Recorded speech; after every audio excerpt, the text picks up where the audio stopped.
Sitting in the corner of my office today wearing my Japanese shirt, and one of the things that we're working on is the relief money that we'll be sending to our brother pastor, Pastor Tatno, to help with the flooding in southern Japan. Even though Pastor Tatno had moved from southern Japan, he has a lot of contacts there, and as a person of action has immediately come up with ways to provide relief. So we're going to be providing relief for a preschool, a large preschool, 120 students that had to be evacuated when the flooding destroyed everything they had. So if you check on our email and Facebook page, you'll see a picture that says 120 students have been evacuated. So that could be read from the air. So we're going to be sending about $3,000 to help with relief work.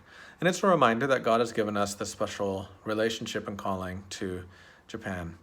I was just reading something and they were talking about a term in Japanese Buddhism called gammon, which is the dignity that you have in the face of unbearable circumstances.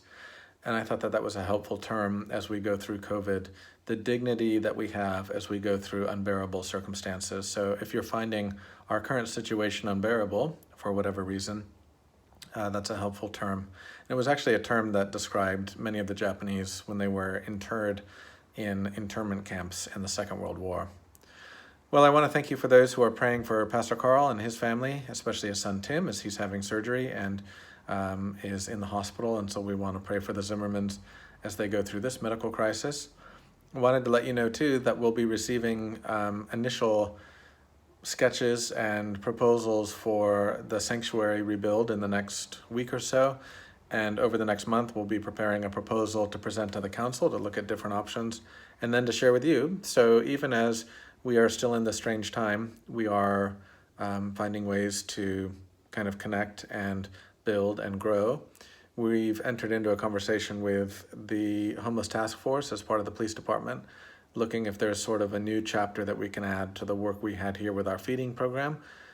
Is there new work that God can give us during this time that we can live out the values of the gospel? And they have some great proposals that you'll be hearing about as well.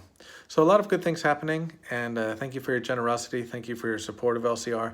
Thank you for participating in our worship and our Bible studies and some of our outreach efforts, and may God bless you this week.